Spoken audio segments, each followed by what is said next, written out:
That's out of the stadium!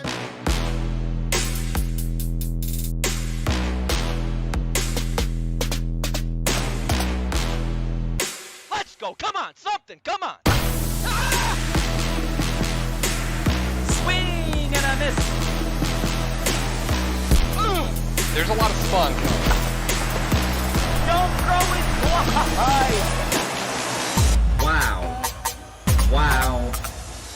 Wow. Unbelievable.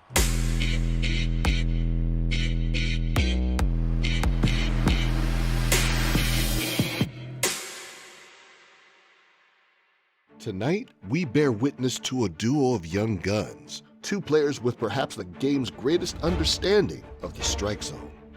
GTM looks to solidify his Rookie of the Year case with a strong showing against Luke Archer, the reigning award holder and ever-present threat. It's the gaming athleticism of Team Liquid versus the high-flying quack attack of the Milwaukee Mallards. This is Match of the Week.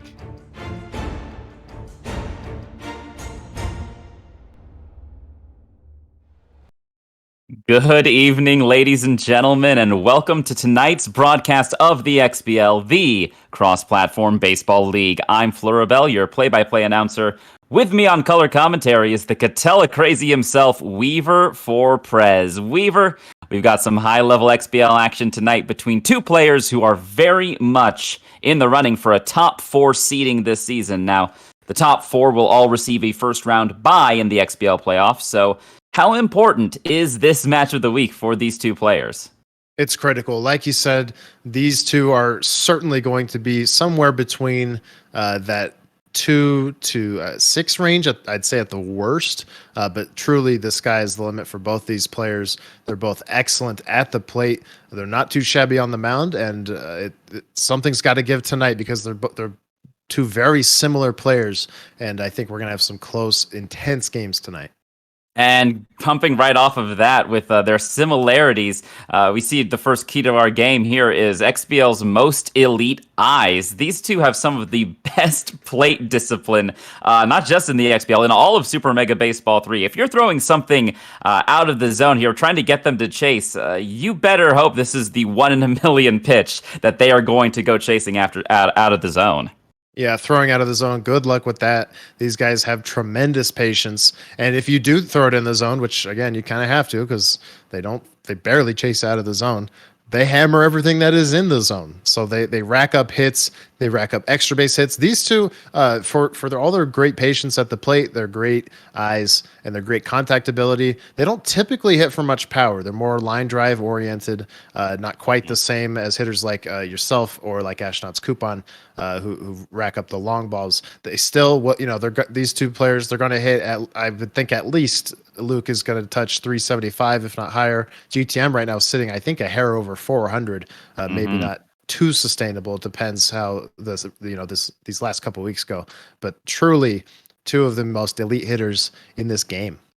Yeah, here as we head towards that second half of the season, it'll be interesting to see how those numbers shake out and where everybody will be once those standings settle.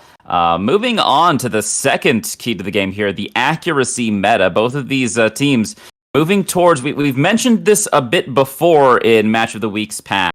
With this shift this season towards players using a little bit more of their allotted points in pitching towards accuracy rather than front loading it all with velo, then junk, and then leaving accuracy for the dogs. We're seeing, the total the pitching strategy go towards, instead of just fleeing stuff wildly and just trying to hope and catch the zone, more of the strategy coming in, trying to nail those locations, hitting those corners, very much in the accuracy meta, which is what happens to work against these dot gang players such as Luke and GTM.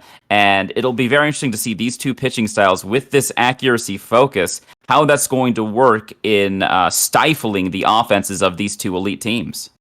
Yeah, and Luke leans into it a little more, I'd say, than GTM.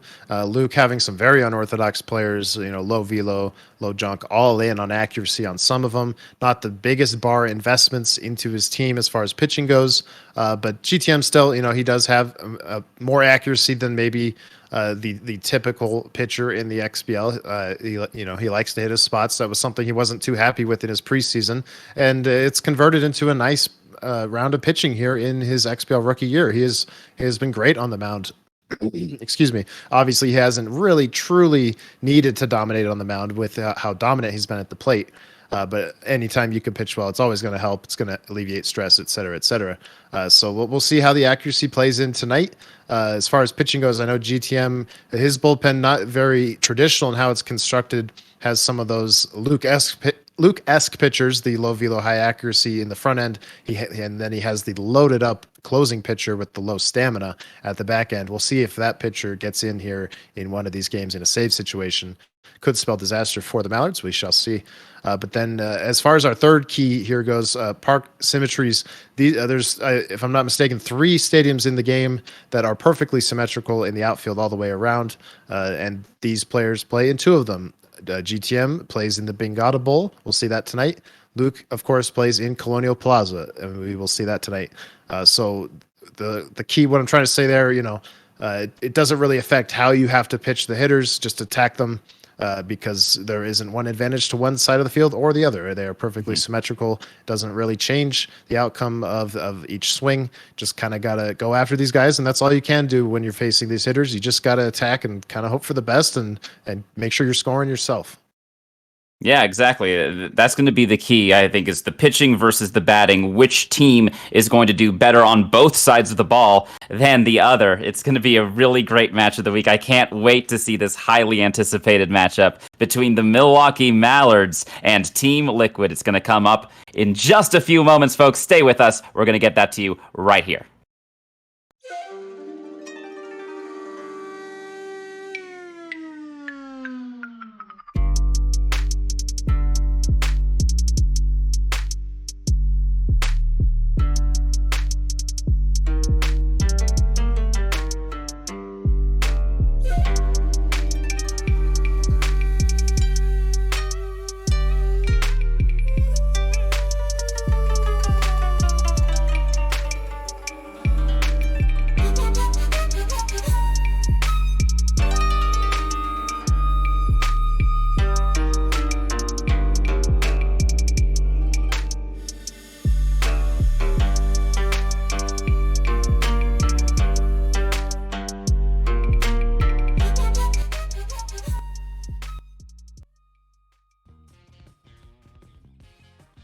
And it looks like the Mallards will be the home team to start things off here in Game 1 of the XBL Match of the Week. All games in the XBL are played at 90 ego across the board. And we'll see what happens between these two top-tier players here in game number 1 of this 2-game series. Travis Mendoza will lead things off for Team Liquid, facing off against Candice Lauderbury. The first pitch of the game catches the outside corner for a strike. And here he is right off the bat, one of those pitchers that we talked about for the Mallards. Not much to speak of as for anything other than accuracy. Now batting, the 0-1 pitch is hit up the middle. That's a base hit to start things off. And yep, no velo, no junk, and a ton of accuracy in the 4-pitch arsenal of Candice Lauderbury. Possibly a relationship to Chance there as the runner takes off from first in there with a stolen base. So now runner at second base in scoring position with nobody out for Jackie Yip. Before trade is activated on the 2-strike count, he puts it in play. Quacks picks it up, fires it to Peking. And that is out number 1, but the runner does advance to third. number 17. And I do believe you're right. This is the daughter of the great Chance Lauderbury. A storied family, and what an amazing opportunity for both of these players to be on the same team as that one catches the inside corner. Taking there was GTM, and it's rung up strike 3. So now with 2 outs and a runner on third, RBI man is active for Keith Markovic. Swings at this one low and inside, grounded toward Platorinkas, throws it to Pekin at first, and that is out number 3. So Liquid threatens there with a base runner, is unable to bring them home. And here to lead things off for the Mallards up against Jablanowski here is Nymphiaceae for the Mallards. It's a bit of a mouthful there, but just a great job by Luke in that top of the first. You know, not much velo to speak of. Typically, that's the book on GTM, but he hits some great spots there. GTM hits nothing hard, and now it's Luke's turn. This could be a walk. No, he swings on the 3-1. Nymphiaceae goes deep to right field, and the Mallards take a 1-0 lead with the leadoff bat. Yeah, wow, I was just saying, you know, big fat red pitch. Thought maybe that was going to go outside and Luke was going to take the leadoff walk. Instead, it's a meatball. He crushes it and takes the lead. Low and inside cutter swung on and missed by Angie Affleck, looking to follow up Nymphiaceae's amazing leadoff homer. 1-0 the Mallards lead here in the bottom of the first. Nobody out, nobody on. Jablanowski still in neutral mojo here. Misses inside with the curveball. Another 3-1 count here. A changeup is ripped to center field. Does this one have the legs? At the wall. It's off the wall. Mendoza catches it on the rebound. That is a double for the number 2 batter. Brings up Platorinkas with a runner in scoring position. And Jonathan Jablanowski here on the mound needs to rein it in quick. Luke looking cracked here at the plate, getting the hardest contact he can. Back-to-back extra base hits. First one, of course, leaving the yard He's looking to convert that runner here, or at least move them over. GTM probably grateful here that Jablonowski still in neutral mojo as that one is lined over the leaping glove of Van Dulken. That's going to get all the way to the wall. A run will score here for Luke again. Home run double-double to start things off for the Mallards. They have a 2-0 lead. And still nobody out. Plenty of power here at the plate. GTM needs to find that rhythm, needs to find those spots in the right sequencing. Hasn't found it so far. Gets him to whiff on that heater, though. Jablonowski now down to that tense mojo. Unable to retire a batter yet. Gets ahead in the count 1-2. Going to try to get Albalis to swing out of the zone. Doesn't chase there. The 2-2 going for that backdoor cutter. Misses wildly. Full count here for the cleanup batter, Albalis. Swing and a miss. Got him whiffing on the inside slider. Yeah, maybe a little over-eager there was Jam when that pitch was released. I thought, okay, there's ball 4. That's the second time I've been wrong. This time it's a strikeout. Gets that cutter to cut. That's the location he wanted first time around. Misses inside there. 1-1 here to Gadwall. Favors the low pitch. That one misses just a bit inside. The 2-1 here over the zone. Swing and a miss. Couldn't catch up to the heat. Runner on second here. The Mallards lead by 2 in the bottom of the first. Change up over the plate. Swung on and missed. Luke probably sitting heater there. Yeah. Just was not able to make contact with that off speed. Yeah, not the best location, but just seemingly fooled, and that earns the strikeout. If he can get out of this with just the 2 runs, I think he'll take it. GTM, that is. Well, both players, really. A good inning for both of these players, as weird as that sounds. Jablonowski looking to get out of this one. Mojo back up to neutral here after 2 in a row retired. Still has that runner on second to worry about. The slider misses wildly. Another full count here for Lauterbury. Chance Lauterbury up to the plate now. Swing and a miss. Got him whiffing on the curveball. Another payoff pitch goes the way of Team Liquid. But we head to the top of the second. The Mallards strike first. 2-0 they lead. And this is the 99 power hitter in this Team Liquid lineup, the only one of its kind, and it's the catcher. You can see he's loading up for power swing. He wants a meatball here. He gets one to drive to deep center field. It is gone! 99 power, and he delivers in a big way. Team Liquid makes it a 1-run game. Yeah, always a good feeling. After an inning that probably felt like a bit of a disaster, you know, giving up all that hard contact, he cuts that lead in half. There's still nobody out here. He's got to be feeling a little bit better about himself. This will bring up Russell Van Dulken. The 1-1 here from Candace Lauterbury misses just a bit outside. Team Liquid's turn to try to string a few hits together. The 2-2. Just a bit outside. A good eye there from Van Dulken. Payoff pitch hits that inside corner. Strike 3 called. The patience from these batters. Yeah, this is how Luke can be successful. He doesn't have the velo or the junk to make waves with his pitching, so he has to be perfect with the accuracy. And when he is, it's effective. Obviously, on the home run, we saw an example of when it was not perfect. So we'll see if he can stay perfect more often than not. Moreland was swinging there with the power versus lefties, grounds it to Quacks, throws it to Peking for out number 2, brings up Nicholas Canella. Pitch hitting that outside corner for strike 1. Another pitch, this one on the high outside corner, the 0-2. Swing and a miss. Luke just attacking the zone. And some good pitching there by the Mallards. Yeah, attacking the zone with confidence, with firm pitches, earns him a well, not a 1-2-3 inning, but after the homer, he gets 3, and then he's got another homer here, I believe. And it is gone, you believe correctly, Weaver. Another home run here to lead off the second inning. And Peking goes yard, makes it a 3-1 game in favor of the Mallards. That's 2 innings in a row with a leadoff homer, and that's 3 home runs already in the game. We talked pregame about how these guys, as good of hitters as they are, they don't hit for a ton of power. We've seen a ton of it already here. Now one lined weakly into right field. Van Dulken just not able to get a glove on it. So a single here with nobody out. Brings up the pitcher spot, Candace Lauterbury, who's doing well on the mound. 1 run given up so far. Here in the bottom of the second. Gets into a good count here. The 2-1 up against Jablonowski. The runner takes off. And a good jump there. Stolen base for the Mallards. So a runner in scoring position with the pitcher batting. The 3-1. Taken all the way. Quick step out there from Candace Lauderbury. The payoff pitch. Lays down the 2-strike bunt. That'll move the runner over to third base. They get the out at first, but a heads-up risky play there by the Mallards. Yeah, somewhere Jam Paladin's smiling after that 2-strike bunt. It's executed beautifully, and so was that single. It's 4-1. Wild pitch misses. Luke didn't miss it. A single there. The leadoff batter now with a homer and a single so far on the day. The Mallards make it a 4-1 lead.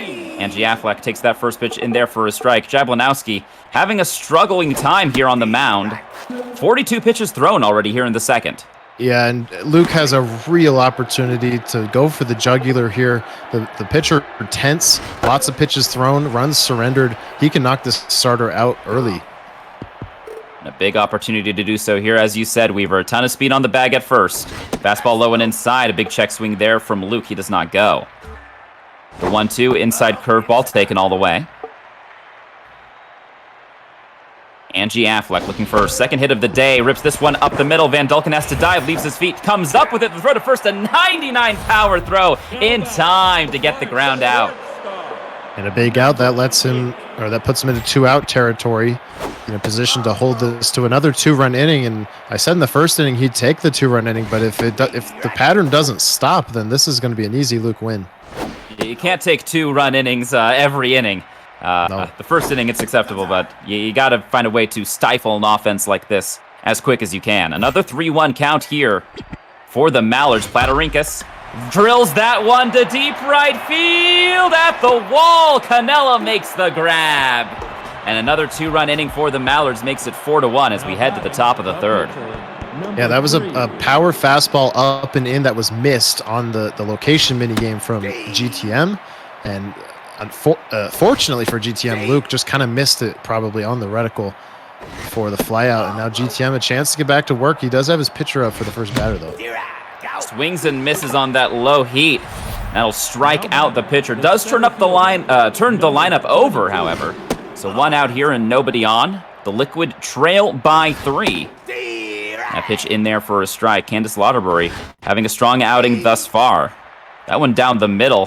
Not offered at the 1-2. High and away. And it gets by the gloves of the infielders into left field. And that's going to end up being a 1-out single there for the Liquid. Yeah, and for the leadoff hitter, too, so plenty of speed. That looks like a hair more than 99 with the mojo boost. So a good chance for Liquid looking to put something into the gap or better. Rips that one towards the gap in left field. It's hanging. The left fielder on the run makes the grab. Does Affleck for out number 2. Runner goes back to first. The third baseman. This brings up Michael Wintz, who's batting .394 so far on the season. We mentioned before the game, GTM, we believe, is just hovering above 400 for his batting average on the season so far. We'll see if he can keep that going as this one is grounded towards Platerinkas. Throws it to Pekin for out number 3. So no run scored there for Team Liquid. They get a base runner and nothing else. Mallards back up to bat. And Jablonowski looking to get his first scoreless inning. Up to bat is Smew Albalis, the cleanup batter. Gets ahead in the count 3-0. We'll see if Luke takes. Here's the pitch. Swing and a miss, chasing that high heater. Was in the zone. The 3-1 on the outside curveball. Perfect placement, but it's ripped up the middle. A good piece of hitting there by Albelis. And that is a leadoff single, bringing up Gadwall. Yeah, the case with Luke, and it's true of GTM as well, but the fastball, probably the more problematic pitch at the plate. It's the off-speed that really gets hammered.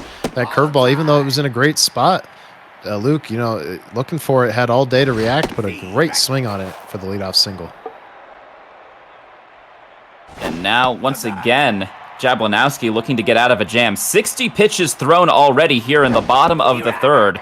Swing and a miss gets Luke to chase, or get in front of that high changeup for out number 1. Luke really still winning that war of attrition here. Already 62 pitches for Jablonowski, and the attributes tanking right now. GTM would be fortunate to get through this third unscathed with this pitcher. And we had talked before about the accuracy meta. You can see Jablonowski looks like league minimum accuracy right there. Swing and a miss on the 3-0 from Lauderbury.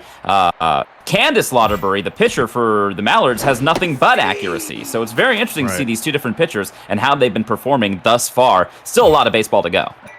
Yeah, plenty of baseball left. A tough assignment here, though, with Chance Lauderbury himself hitting 421, all that power.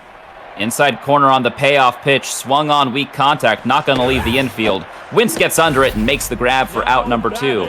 Brings up Camille Pekin. You may have seen enough here.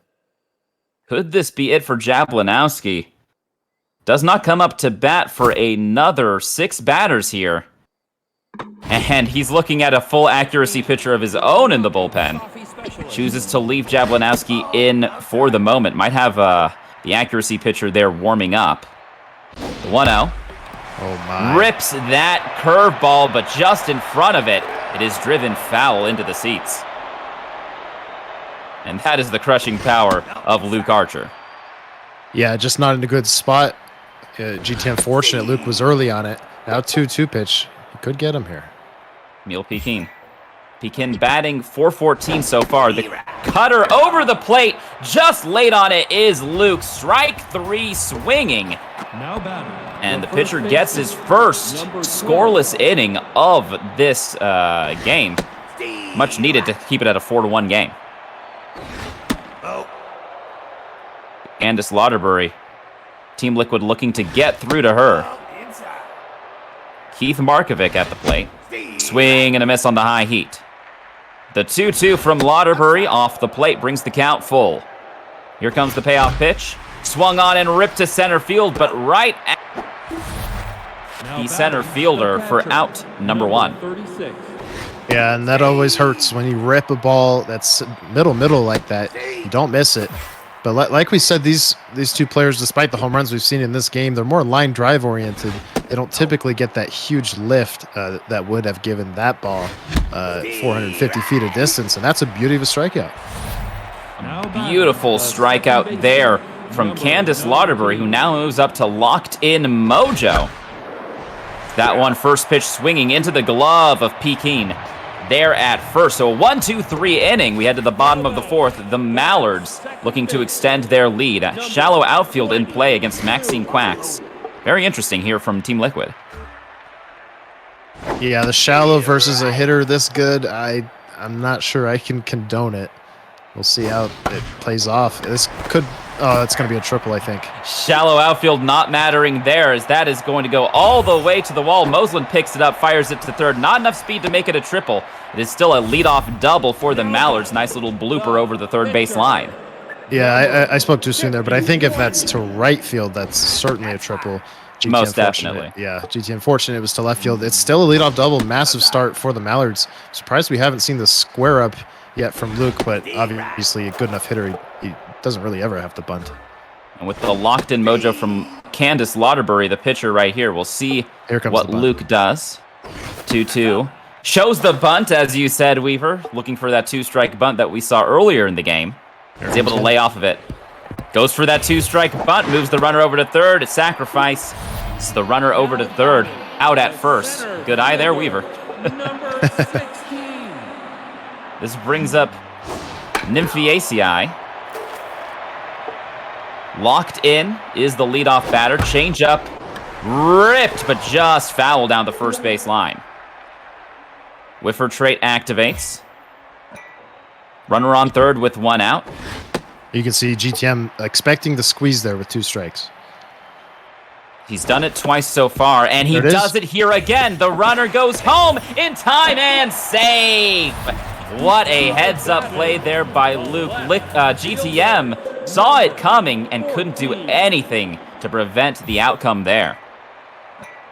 Yeah, I saw it coming, but Luke just executes properly and a good enough speed rating there at third to make the play. And this, the stats here on Jablanowski just not near effective enough. He's got to go. Well, he's going to try and squeeze the 2 outs there with the pitcher batting next inning. Yeah, pitcher coming up to bat third in the top of the 5th. This curveball misses wildly, and that's hit towards the gap in right field. A lot of speed in center. Mendoza able to cut it off. Will throw to third. That will allow the batter to get all the way to second base. So now 2 runners in scoring position with 1 out for Anis Platerinkas. We'll see if Javlinowski goes for the intentional walk here to get to Albelis. Now pitching. He's going to, looks like he will pitch to Platerinkas here. Davidma steps onto the mound and is going to be pitching to Platerinkas. Yeah, I think with just how elite GTM is as a hitter, obviously he's been stifled so far, but he trusts his bats here. He doesn't want to put Luke in a grand slam situation. He's going to just concede an out for a run if he can, and just stop this from getting too out of hand so he can give himself a chance. This one is grounded towards Van Dulken. That'll score a run, but they do get the out at first. 6-1, the Mallards now lead. Brings up Smew Albelis. And you can see here with Davidma, no velo, high junk, no accuracy, as that one is ripped over the glove of the third baseman. That'll score another run. Moslin's going to have to track it down at the wall. Misplays it out off of the wall. That'll allow the runner to get into second base with ease. So a 2-out double with an RBI there for the Mallards. Make it 7-1 here in the bottom of the 4th. And this is starting to get ugly. If Luke can keep rolling here in these next couple innings, he could have a shorter game. But that's going to come in tandem with him staying solid on the mound like he has. Yeah, it feels like a GTM might just be a firecracker waiting to go off. The 1-2 here, weak contact towards Wentz. Ranges over and makes the grab at third base for out number 3. So another 3 runs put up in that inning by the Mallards. They lead now 7-1 in the top of the 5th. 7, 8, 9 batters due up for Team Liquid. Yeah, and the way this is going for Luke, I almost feel like GTM has to score in this inning. With the way the Mallards have been putting up runs, if you are new to the XBL, there is a rule in SMB3 that cannot be removed, and that is the game will automatically end. As that one is strike 3 rung up at the corner. A good pitch there by Candace Lauderbury. Brings up the number 8 batter, Nicholas Canella.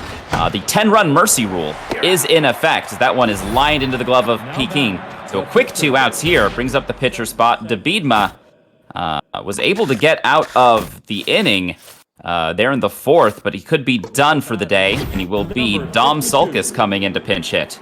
With 2 outs and nobody on, here's the delivery from Lauderbury.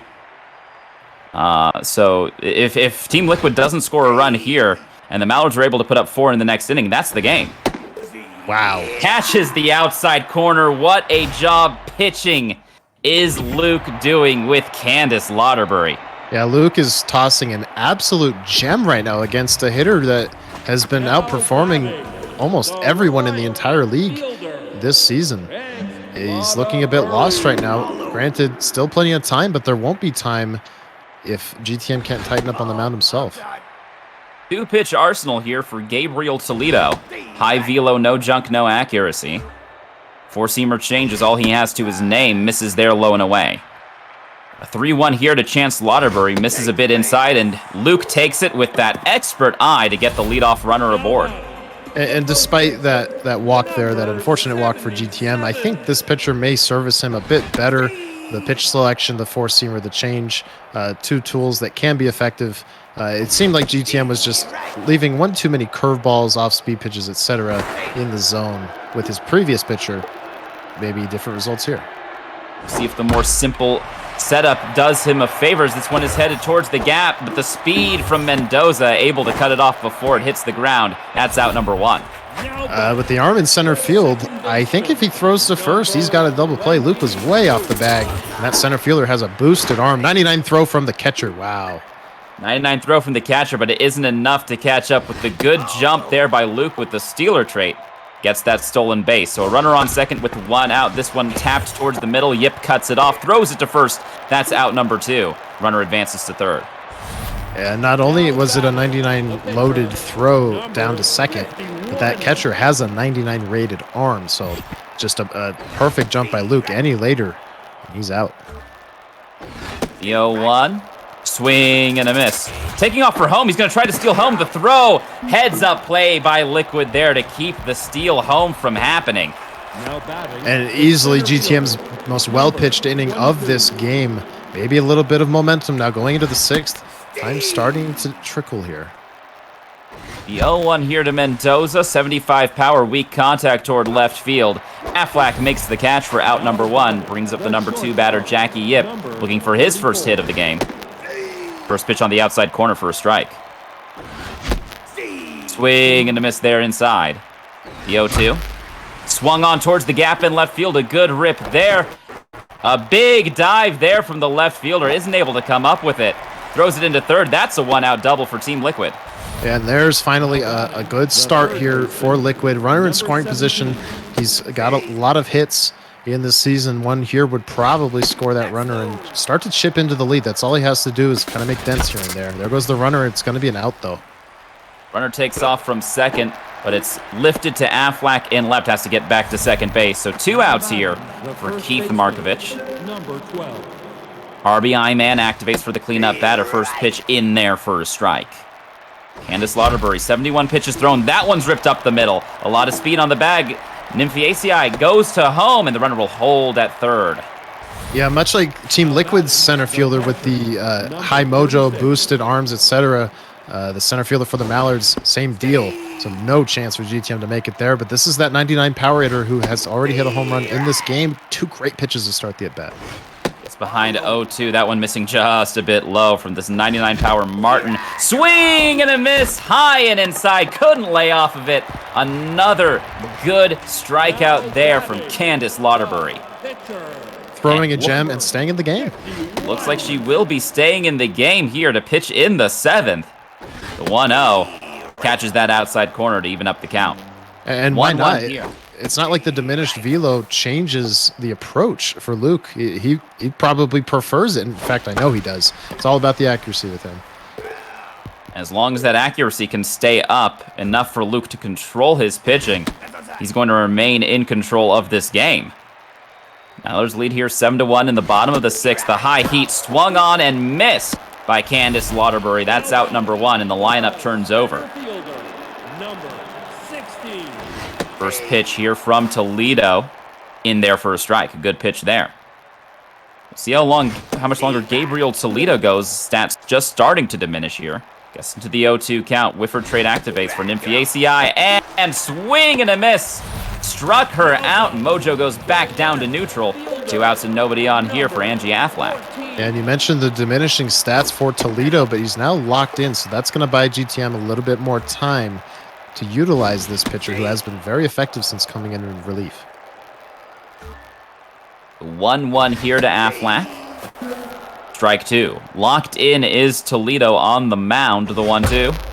Swung on, a good rip towards right. The leaping effort from the second baseman isn't able to come up with it. That'll be a 2-out single for the Mallards. Mojo up there for Angie Aflac. And Mojo back down to neutral for Toledo. Yeah, that one was close. I kind of leaned towards the side of had he taken a couple more steps to the right of the screen before making that jump. I think he has it. It was very close, though. Definitely a coin flip. And this could be a 4-pitch. Nope, I speak too soon again. A 3-0 was swung on, a wild changeup, and it's driven into the seats in foul territory. Didn't miss that one by much. The 3-1, another wild pitch, this time grounded to Dulkin, throws it to first. No time wasted there.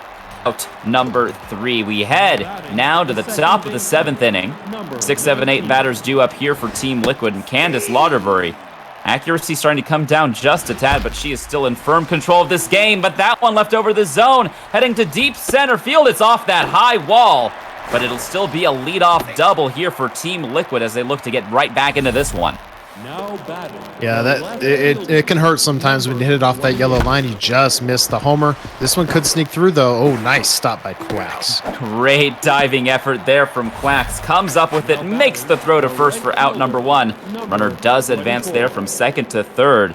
Team Liquid trying to get the runs any way they can.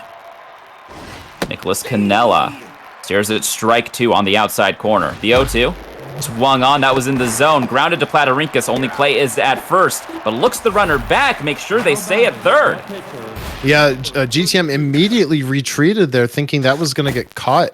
It ended up bouncing, and Luke was happy to concede that run. He threw to first as soon as he took the ball in, and GTM does not score as a result. Now he needs a hit here.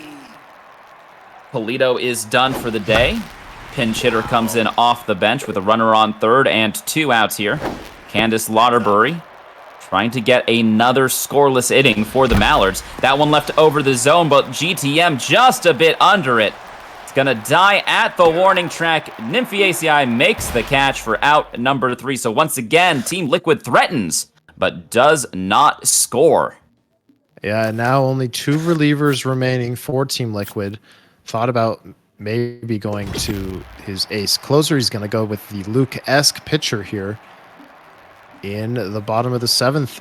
And really the story so far is the pitching of Candace Lauderbury. I'm curious to see how much longer she goes.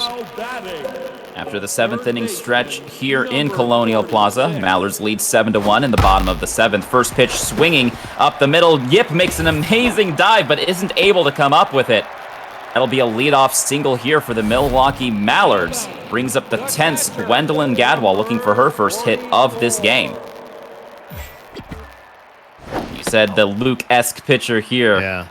In Benraldum, you can see no velo, no junk, all accuracy. That's what Luke was using with, or has been using, I should say, with Candace Lauderbury, and it's been very successful for him. We'll see how it works here for GTM. Runner on first, the 3-0 misses. That's a 4-pitch walk, so first and second now for Luke.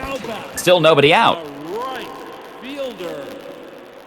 Brings up. I was just gonna say this is dangerous territory here. GTM must settle down. That's a dangerous pitch, and it could be gone. Cutter left over the zone. Does it have the legs? It is gone! Just enough to get out of the park in center field. A 3-run shot for Chance Lauderbury makes it a 10-1 ball game in favor of the Mallards. And that makes it so that one missed pitch here could end the game. Mallards just 1 run away from that mercy win here in the bottom of the 7th. Benraldum is tense. This one is ripped on the ground towards Dulkin. Picks it up, throws it to first for out number 1. Brings up Maxine Quack. You have to think here. If you're Luke, is Candace's day done here? Yip is able to stop the ball. Picks it up, throws it to first. Out number 2. Good play there from the shortstop to stay with it. And looks like she will stay. What a hero. Candace Lauderbury staying in the game to finish what she has started. Gets into a good count here. Evens up the count, I should say, at 1-1. The low cutter. Swung on and lifted to center field. Mendoza gets under it. Makes the catch for out number 3. The game plays on. We head to the top of the 8th. Team Liquid with a mountain to climb. They trail by 9 here with the top of their order due up against Lauderbury, who has 86 pitches thrown. Yeah, 9 runs, not great, but if there's, there's a handful of people in this league that can make this comeback in the time allotted. GTM's one of them. It's down to 5 outs now, though. Swings that one right off the end of the bat, lines it right into the glove of the shortstop for out number 1. Brings up Jackie Yip, who swings at this one towards the gap in left field. That's going to get down for at least 1 base. Diving is Nymphaceae. She isn't able to come up with it. Allows the runner to get to second base, so a 1-out double for Team Liquid. Another base runner. We'll see if they can convert that into a run here. That has been their problem this game. Yeah, hitting with runners in scoring position.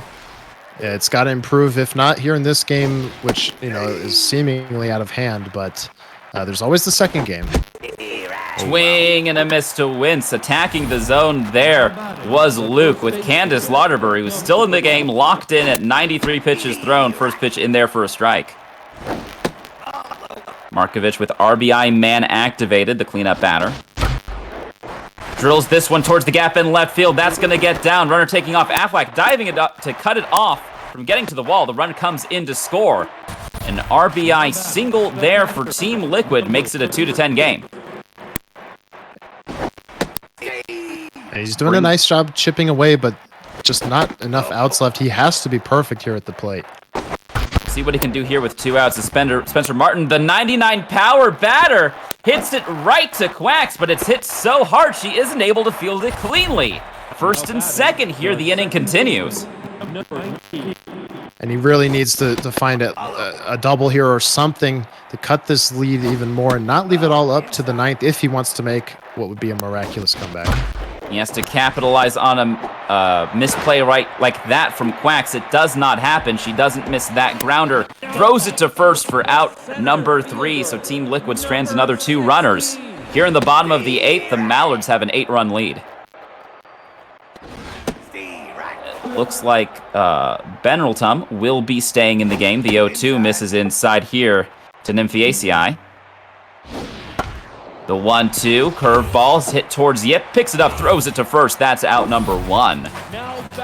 Brings up the new number 2 batter, Angie Aflac, locked in at the plate with a 455 average on the season. Yeah, talk about a dangerous hitter. And he goes outside, which is where the trait for the hitter is, the outside pitch trait. Not that it truly matters when you have this much power, you can rip it as hard as that pretty much anywhere. And that one low, over towards more of the center of that plate, ripped into center field for a 1-out single. Brings up Platorinkas, likes the low pitch, doesn't miss that one, drills it to right field. Is this the game? And it is a walk-off 2-run homer, and the Mallards take game 1, 12-2. This game was possibly the best we have ever seen Luke going up against a true World Series contender, and Luke is also in that discussion, of course. But like we've been saying, GTM had been off to a blazing hot start at the plate and on the mound. Luke shuts him down with his pitching. Luke dominates with his bat, and he earns a decisive mercy victory there in 8 innings. And turns into an 8-inning complete game for Candace Lauderberry. Like we said pregame, the accuracy meta shining through there. But it's not just that the accuracy. Luke, he executed perfectly. GTM had his high accuracy, low velo pitchers of his own, and the result was simply a mirror image. Luke was just reverse, absolutely flummoxing, for lack of a better word. GTM at the plate. Candace Lauderberry was nailing her locations, and whenever GTM was able to get runners on, more often than not, he wasn't able to do anything with them. He had 8 hits on that game and was only able to score 2 runs. Conversely, Luke had 15 hits and scored 12. The run conversion was not missed there for Luke. He was able to get his runners on, score the runs when he needed to, hit the long ball a ton, and was able to win with his pitching. That's World Series caliber baseball right there.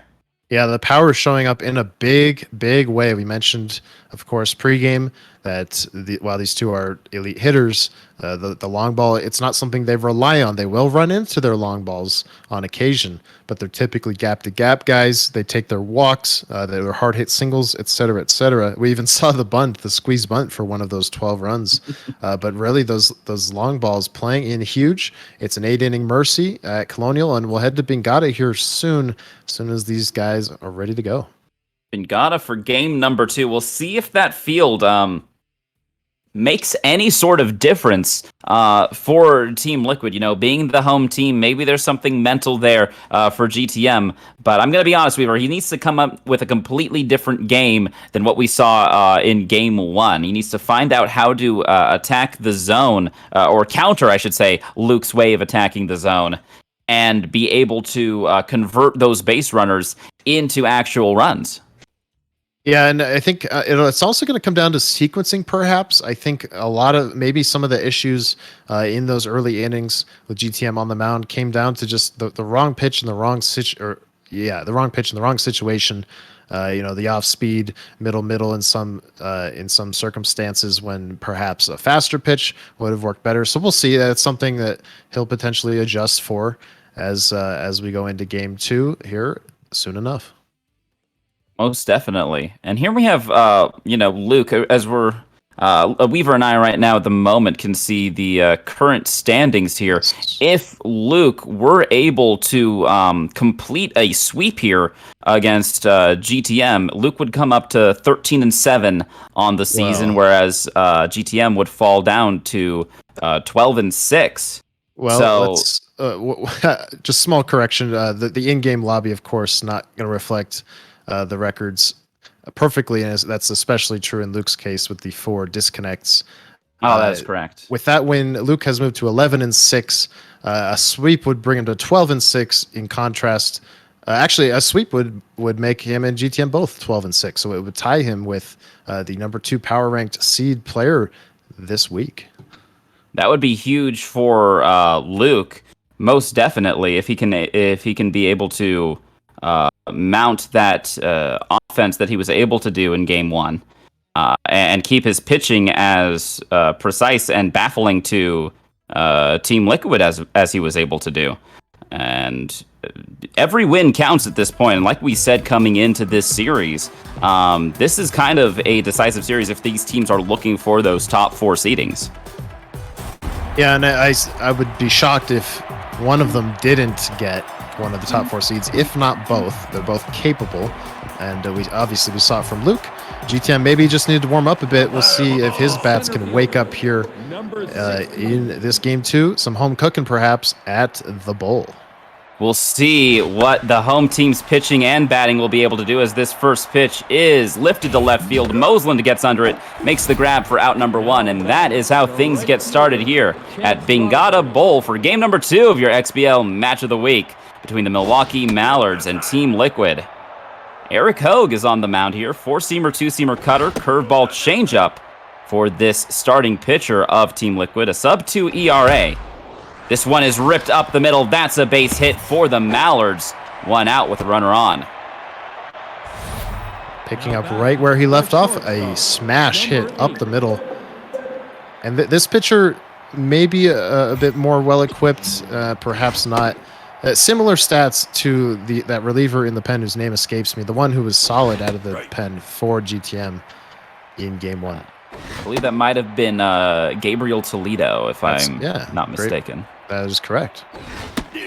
That one, a swing and a miss there on the low heater. Steeler trade at first. We'll see if they go. The 2-2 misses inside. Full count here for Platarinkas. The payoff pitch. Runner goes on the changeup in the dirt.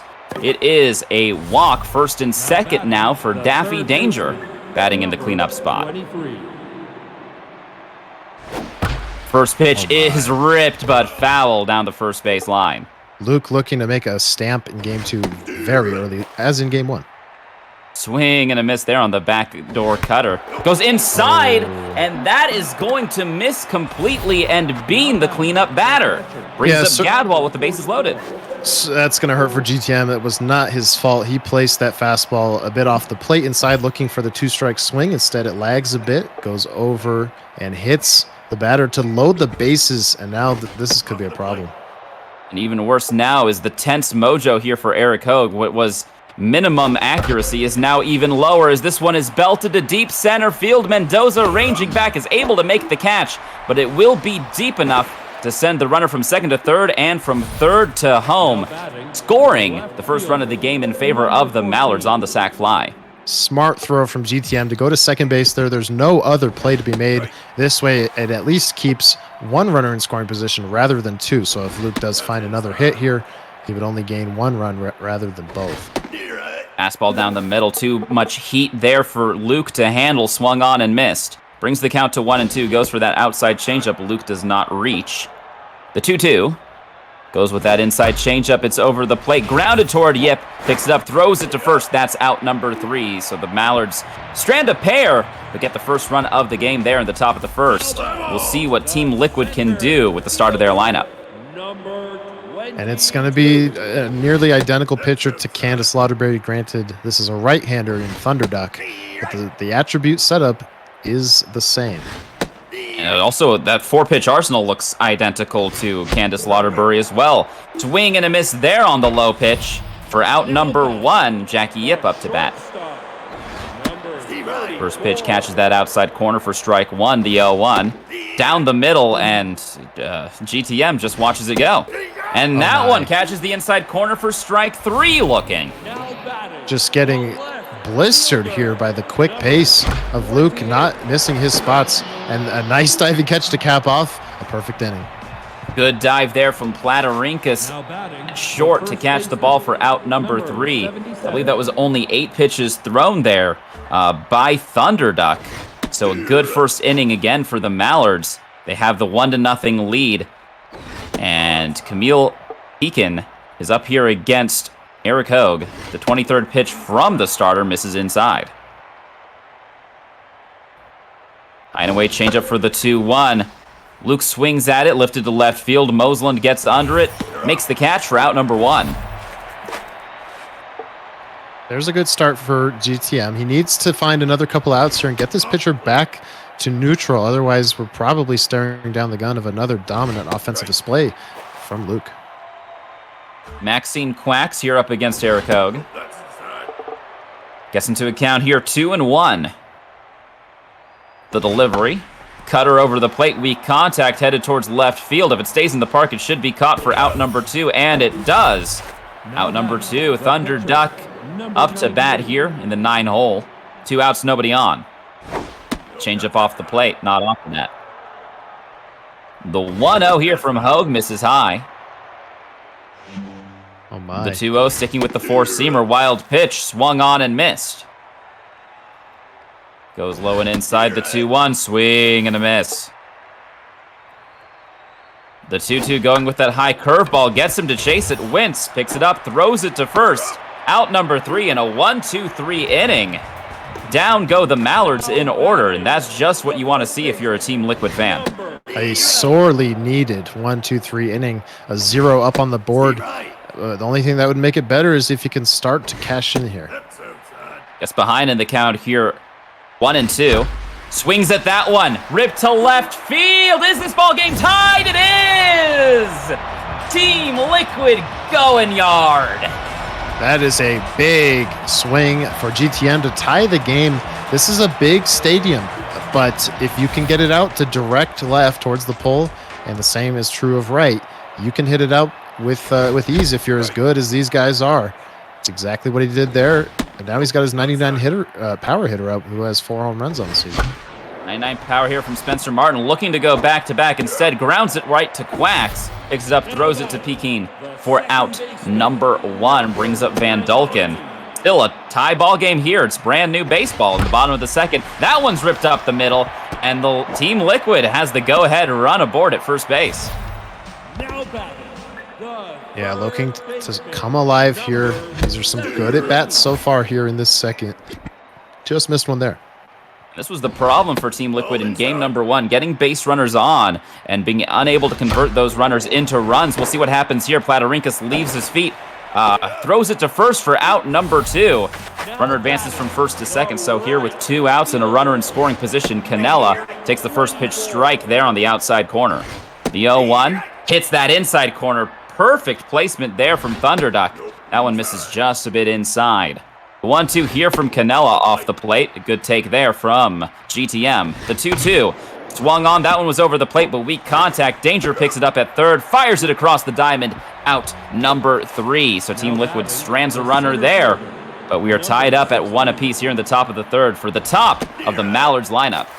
That was a very dangerous cutter there. GTM fortunate Luke missed it. Yeah, Nymphiaceae looking to break this tie ball game here for the Mallards. Eric Hogue still tense on the mound. Team Liquid would like to see that mojo return back up to neutral in this inning. The 3-1 here. Changeup left over the zone is belted to center field. Mendoza gets there to make the catch for out number 1. Brings up Chance Lauderbury. And there it is. Eric Hogue back up to neutral mojo. And that's huge, but he needs to make sure and get a couple more outs, maybe a couple strikeouts, in order to ensure against going back to tense. The 2-0 start here to a dangerous hitter, not going to help. This one's going to miss inside. Lauderbury takes it all the way. Which makes the count 3-0. He's going to try to get that curveball inside. It hangs over the plate, and it's ripped, but right into the glove of Van Dulken for out number 2. Number 8. We've seen that a lot. If the pitch is over the plate on the 3-0 count, the Mallards look like they're swinging as that one, the first pitch is swung on. That changeup into the glove of Mendoza in center field. Another 1-2-3 inning there for Team Liquid. Yeah, and that's hopefully for him going to generate some momentum. He does have his pitcher up to lead off, but as we see often with the elite hitters in this league, it's not always the biggest detriment. No, some pitchers are able to have pretty good. Now you can see right here with Eric Hogue, 300 average. That's going to go down, however, as he goes down swinging. Lineup turns over here. Mendoza up to bat, 1 out, nobody on. Tie ball game. That one left right over the zone, but GTM just missing it on the reticle. Gets under it. Lauderbury makes the catch in right field. That's out number 2. the shortstop, number 30. Two teams playing each other. It's just the third inning, but so far playing each other a lot more closely than we saw in Game 1. As that one is ripped to deep left field. Does it have the legs? No, it's going to die at the warning track. And Affleck makes the catch for out number 3. We head at the top of the 4th, still tied. That's the part of being gottable that starts to expand a little bit out there, where it becomes tougher to hit it out. Possibly in Colonial that can sneak over the short wall. It'd be close. But still a good rip from GTM. I don't think he should be discouraged. He's looked a lot better at the plate with his reticle placement in this game, contrary to the last one. That's not a good leadoff walk, though. The 4-pitch walk there. Eric Hogue needs to find that accuracy, and GTM needs to figure out what to do in order to keep this game where it is. 4th inning here, 47 pitches thrown by Hogue. You can see that accuracy not being friendly to GTM right now. That's 6 balls thrown in a row here in the top of the 4th. For Hogue, needs to find his location. That one over the plate, a dangerous pitch. Swung on and missed. Gadwall couldn't catch up with it. Low curveball is belted off the glove of the first baseman. He gets up quickly, able to track it down, but no one's covering first. Everyone's going to be safe.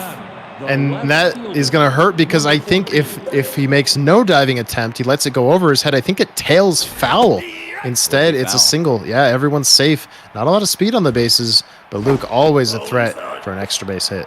It's hard to lay off of a play like that, however, knowing that you have the possibility of making an out. Markovich able to catch that one before it hits the ground, but the runner just able to get back to first, preventing the double play. First and second here with one out. That one tapped up the middle. Van Dulken with an amazing dive. Does he have the play at first? No. Getting back in time again is the base runner. He 100% had the underhand flip to second. Instead, that is going to give Quacks a big chance. We'll see if Maxine Quacks can capitalize on the defensive mistake here from Team Liquid. Gets into another 2-0 count. 2 outs, runners on first and second here in this tie ball game. Swing and a foul ball there on the left field side there. That pitch just missing. A 3-1 count. I'm not sure where that missed either, GTM. That was a quality pitch right there. The 3-1 gets that cutter, belted towards center field. It's going to get down in front of Mendoza. He's going to have to hurry to throw it home. Play at the plate, not in time. The Mallards get the lead. And it's incredibly, it's almost impossible to not dive there. That's the instinct that a lot of people are going to roll with. But if he had played it on a hop, he's definitely got a hold. He would have held them at third instead. A clutch RBI go-ahead single for the Mallards. GTM does a nice job getting that third out, but he needs to go to work here. Cutter over the plate. Luke just missed that one. Still, it's a 2-1 ball game. But GTM chases the first pitch there. A dive from Lauderbury to cut it off from getting to the wall. That could have been extra bases. Instead, a leadoff single here for Team Liquid. They're looking to strike right back. The first baseman, number 12. And the cleanup batter, Markovich, chases the first pitch here and rips it to center field. But Nymphiaceae is right there to make the catch for out number 1. Here comes that 99 power hitter, Weaver. Indeed, the last hitter was the one who hit the home run in this game. Martin here hit the home run in the previous game. We'll see what he can do. The 1-1 from Thunderduck swung on and dribbled slowly towards short. Platarinkas not in time at second. The throw on to first is able to get the out there for out number 2.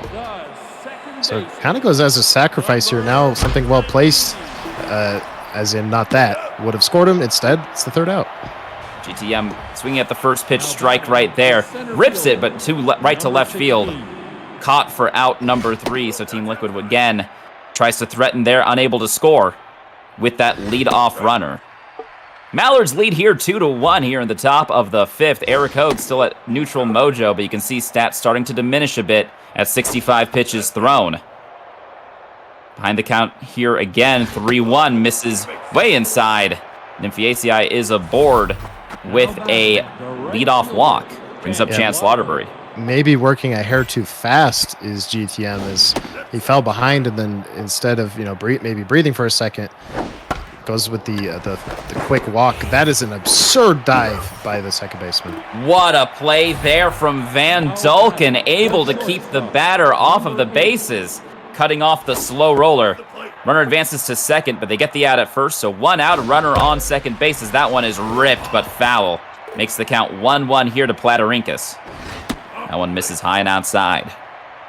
The 2-1 here from Hogue misses just a bit outside. Just a little bit of extra accuracy on these pitches. You can see on that dotted circle of where he wants to get it, that is a walk. It's just not going his way on the possibility of where that pitch could end up. And he's got to be thinking about the bullpen here soon. The attributes really not there on Hogue, and the control not there at all.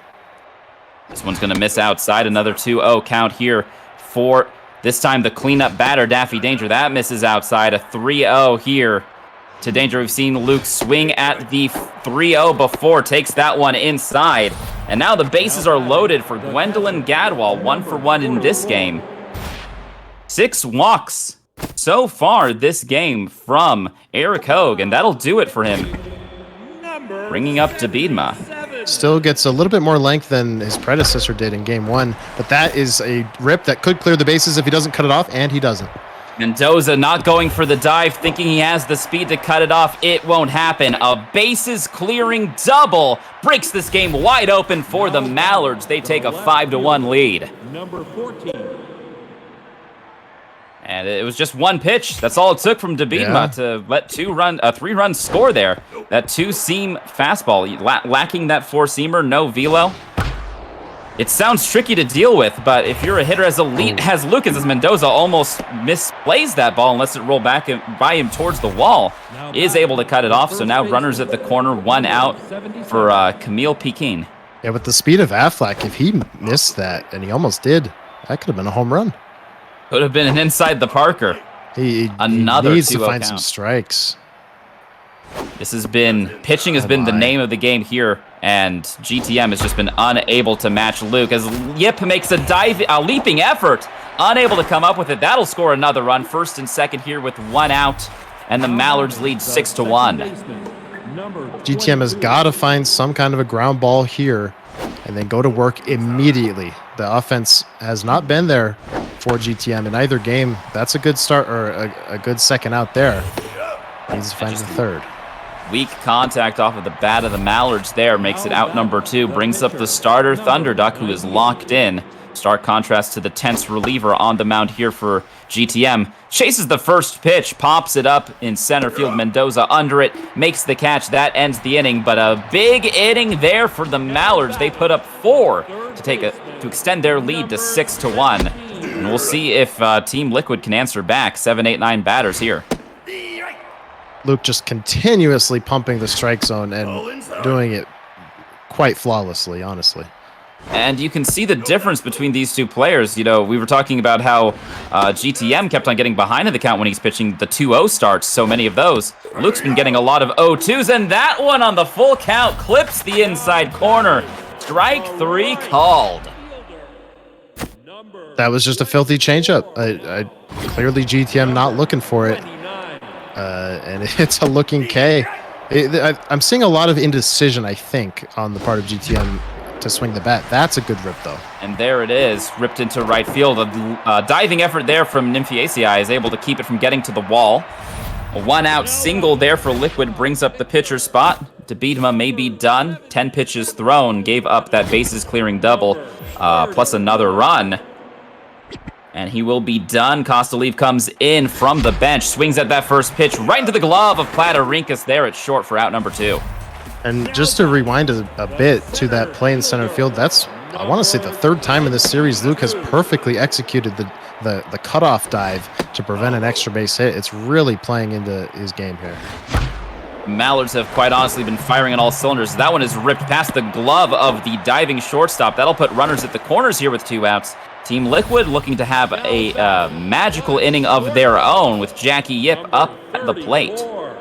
This is it for GTM. He needs to find it, and he won't. Wow. A good rip there, chasing that first pitch strike, but it goes right into the glove of Platarinkas at short. Another couple of runners stranded for Team Liquid. They trail 1-6. And here come the Mallards once again, top of the order. It feels like they are always threatening, Weaver. Yeah, always threatening. It's been a dream match of the weeknight for Luke. So far, still plenty of outs to get both these guys. That's a fantastic play on a fantastic throw. It looks at first glance like a routine play, but Nymphiaceae was running out of the box there A good play from the third baseman to get the out at first. Mendoza misplays this line drive, goes between his legs. That'll get the runner possibly to third base. The throw to third is in time. What a throw! Mistakes into miracles for Mendoza. Yeah, GTM, I believe the sole runner of the 4-bar defense. It certainly has its critics, but if there's anything it can do for you, it can give you those big boosted cannon arms in the outfield, and he needed every bit of it to get that out.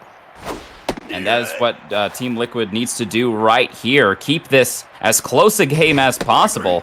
Swing and a miss struck him out, so the Mallards do go down 1-2-3 with the top of their lineup. Perhaps not in the way that GTM envisioned such a scenario, but I'm sure he'll take it at this point.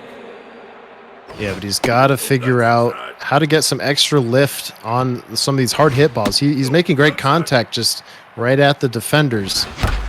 That one's ripped up the middle. That's a safe base hit there for Team Liquid to lead things off here in the bottom of the 6th. They trail 6-1, and you can see Thunderduck back down to neutral mojo. I believe he was locked in for that batter. Swing and a miss there. Stats starting to diminish ever so slightly, but here in the 6th, only 57 pitches thrown.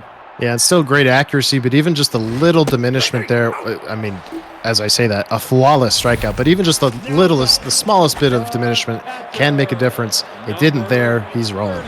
And he's no longer diminished there. The strikeout bumping him back up to locked-in mojo. 1 out, a runner on first here against the 99 power hitter. Swing and a miss. Got him looking silly on the changeup. That fastball just a bit outside. The 2-2. Swung on, weak contact, lifted to center field. Plenty of time there for an Nymphaceae to get under it. Makes the catch for out number 2. 2 outs now with runner on first. So they get that leadoff runner, and it's been hard. Team Liquid has had that leadoff runner multiple times. Only 1 run to speak of so far here in game number 2. Yeah, he's just falling victim to the strike pumping of Luke Archer in game 1 with Candace Lauderberry, in game 2 with Thunderduck. And nothing working, chasing out of the zone there. Ground out for out number 3. Brings us to the top of the 7th. And you can see Luke is only out hitting him 7 hits to 6, but it is that run conversion that is going all the way of the Mallards. Yeah, Luke just doing the slightly better job. Well, not slightly, it's 6-1, but the better job of converting runners in scoring position, hitting balls into the gaps, extra base hits, etc. It was a good start for... he's got a 5-run lead, but I'm sure he doesn't feel comfortable looking at an opponent like GTM, who up until tonight has been nearly unstoppable on the mound. Rips that changeup over the plate into the glove of Grospellier in right field for out number 1. That was a rocket off of the bat. Brings up Angie Aflac at the number 6 position. I misspoke. I meant GTM's prowess at the plate, of course. Correct. Here we have Gabriel Toledo, who did a very good job, the 2-pitch arsenal in game 1. We'll see what he's able to do here with the runner on first. The 1-2 misses outside with the changeup. He's going to stick with the changeup here. The 2-2 taken all the way, brings the count full. The payoff pitch here to Angie Aflac. Changeup right on the corner, weak contact. Good pitch there from GTM, gets him to fly out to center field. Mendoza makes the catch for out number 2. And like I mentioned, when Toledo came in game 1, he has been effective, and I think just the simplicity of the arsenal is simplifying things for GTM, making it easier for him to sequence effectively. Wild fastball, however, lined right into the glove of Yip for out number 3. Toledo doing work for Team Liquid here as the 7th inning stretch. Liquid's bats need to wake up as they trail 6-1. He gets again into an 0-2 count here against Thunderduck. 69 pitches thrown. And that's a K looking. Strike 3 called. Couldn't pull the trigger. And the GTM seemingly has no answer. No answer for this pitching setup that we've talked about in pregame for Luke. It's not like basically anyone else is in the XBL. Maybe there's a couple of exceptions I'm forgetting. But, typically the training is all done against high velo pitchers. That is not what he's facing tonight. And Toledo is done for the day. Alden Hosdick coming in off the bench, and yet again another 0-2 count. Thunderduck just has, Luke, in both of these games, has GTM completely off balance. That one right down the middle, swung on and missed. Out number 3. We head now to the top of the 8th inning. Luke Archer in firm command of this match of the week. And GTM has gone to his closer here, and if you're familiar with Super Mega Baseball, as that is an absolute scorcher. If he plays it well, it's one. You could still hold him. Nope. Moslin picks up, fires it to second, not in time. Needed to play just a little bit quicker off the wall there. A leadoff double here for the Mallards. Thunderduck will be staying in the game, much like we saw Candace Lauderbury do in game number 1. One misses just a bit outside. The 1-1 over the plate, swung on and missed. Yeah, we'll see how quick this...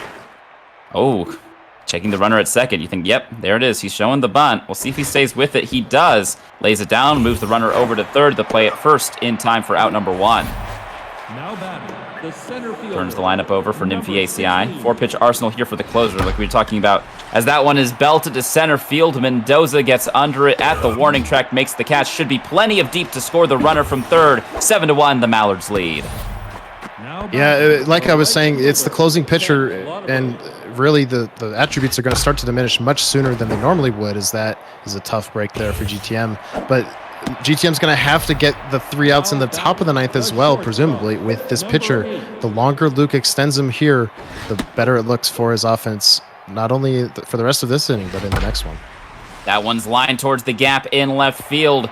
No one's going to cut it off. That could score a run. Mendoza picks it up, fires it towards third. Will hold the runner at second, but another run comes in to score for the Mallards. They are firing on all cylinders. 8-1, they now lead it. You can see tense is the closer here for Team Liquid, and another 2-0 count for GTM, unable to find that zone. Slider hanging, Yip unable to dive. It will go all the way to Mendoza, rounding the corner of third. No, heads back to third base. So runners at the corners here with 2 outs for Gadwall, and a home run right here puts this game into Mercy territory. Oh my. And that one's jolted to left field. It stays fair, and there it is. The Mallards take a 10-run lead in the 8th inning. GTM back against the wall right now. Luke looking to win back-to-back games in 8-inning fashion, and he still has his chance here in the top of the 8th. Things have not worked out this season for Archenset, the closer, with the majority of the attributes allotted to him in the bullpen for Team Liquid here. That ERA over 8 just has not worked out. Finally gets out number 3, the deep pop-up to left field, but 5 runs surrendered there in the top of the 8th. Make this a Mercy territory game. GTM needs to find at least 1 run to keep this game from ending here, but needs to come back by 10 in the next 2 innings. If you're GTM here at this point, you can't give up on this game. No, certainly not, yeah. As easy as it would be to do as he pops up to left field in Aflac. Try to get your bats going. You need to find something, not just for the last few innings of this game, but moving forward, especially on the spotlight of match of the week, as this one is popped up to center field, out number 2. Just trying to find your mojo moving forward for the second half of this season, because seeding is still very important. Yeah, this isn't looking like a win here for Liquid, as went out to go for back-to-back 8-inning Mercies. But this is a tough opponent in Luke Archer, and you can't get too down about losing to some of the best. There's more to come as far as the best goes. GTM needs to remember he is one of those best, and you can just put this one behind him, hopefully, and keep on trucking. Yeah, GTM is definitely one of the best players of this league, but tonight it is all the story of Luke Archer and what a series he is putting on tonight. As that one, however, is belted to deep right field. GTM says not yet, as he avoids the Mercy with a 2-run blast to right field. They trail by 8 now here in the bottom of the 8th inning. What do you think, Weaver? Are we going to see the biggest comeback in Match of the Week history? Well, I would still say probably not. There's 4 outs to work with. He needs 8 runs. But like we've been saying, going into this game, he's hitting over 400, an absolute hit machine, run machine, what have you. So maybe. And that will do it for Thunderduck. Brings in Greta Rubber. Finally, some velo here from the Mallards pitching. We'll see how GTM reacts to it. Swing and a miss there, high and inside for out number 3. We head now to the top of the 9th, which wasn't a guarantee coming into the bottom of the 8th. Mallards lead 11-3. We'll see if they can tack anything on here with the bottom of their order up against this rattled closer. That fastball left over the zone. Should be over the head of Mendoza, and it's over the wall! Oh, gone! Another home run shot off the bats of the Mallards. And the show just keeps on rolling for the Mallards. Like I said, this closer, if he didn't have that quick 8th inning, the 9th was going to be tough. So far, the solo homer, that's good out there. We'll see if Luke leaves in with 3 pitchers left in the bullpen. Greta Rubber will be staying in. Swing and a miss there for out number 1. You can see those stats really starting to go down with 21 pitches thrown. The pitcher lines that one into left field. Mendoza picks it up. That's out. That's a 1-out single as the lineup turns over here for the Mallards, leading by 9. The Mallards are just looking very, very formidable here in what could possibly be a wide-open World Series wide-open World Series competition this season. Yeah, the reigning 2-time champ, Lazy, opting to bow out of Season 10 to take some time off, so there will be a new champ. These two, along with a handful of others, probably the favorites. It's going to be exciting as we're in week 4 here. It's a 7-week regular season, and that 8th week is when the playoffs will begin. I cannot wait. Another solid hit there from Luke Archer and the Mallards, first and second now. They lead by 9. Chance Lauterbury up to bat. And now, GTM goes to the last arm in his bullpen with Benrelton. First pitch swing, this could be 2. On to second, to first, the double play. And that is how GTM gets out of the top of the 9th. Brings in that reliever, but now he has to bat with that reliever if that should arise, as he has no more arms left in the bullpen. We'll see if Team Liquid can come back from being down 9. Ground out will not help him here. To start things off here in the bottom of the 9th inning, Michael Wentz up to bat. 1 out and nobody on. Mallards 12, Liquid 3. The 1-1 taken for a strike on the outside corner. The 1-2 from Rubber inside. And now the 2-2 to Wentz. Just a bit low. Payoff pitch here. Swing and a miss. Overpowered him with the heat. 100 miles per hour from Greta Rubber right there. 1 out left to give the Mallards a huge sweep. Yeah, that's just the perfect pitch right there. The fastball on the inside half, full count. Brings the heat, 1 strike away. He missed wildly there. Grospellier not a fan of that one. The 1-2. Swing and a miss, and that is how the match of the week ends.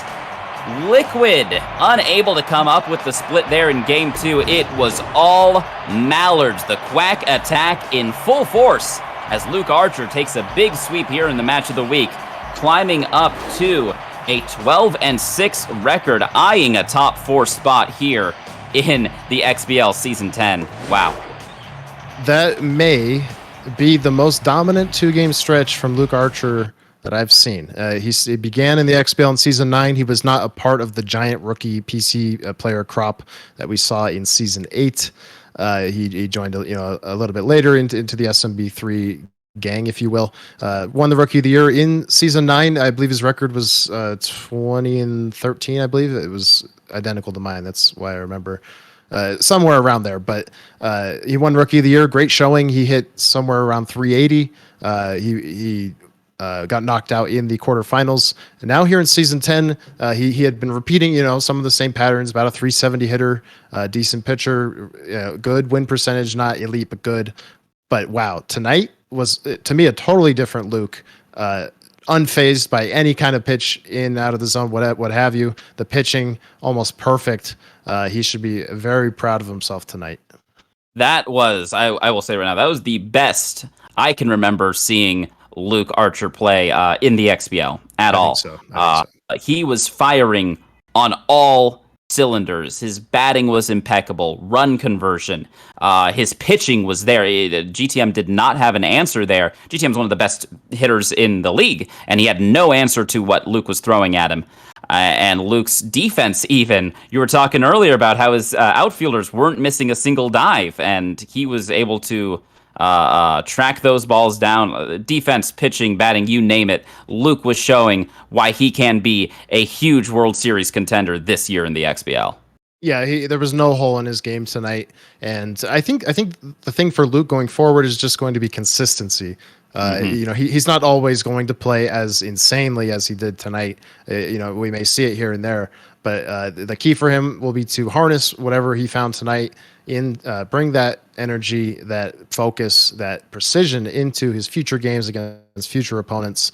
And really honest, if he can perform like this against someone as, in my mind, elite as my mind and many other minds, elite as GTM, then who's to say? The sky is the limit, is what I'm trying to say for Luke Archer. A beautiful performance tonight against a very good opponent. And on GTM, if you're GTM, you can't hang your head too low either. Luke swept me as well. It happens. He's a fantastic player. He will get his sweeps against the best sometimes, and he should. He should.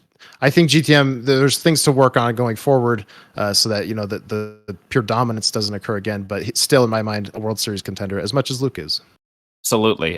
One off day shouldn't make or break your chances for the series. And honestly, I think that GTM would have a lot to prove should these two teams meet up again in the postseason. That is wholly a likely scenario.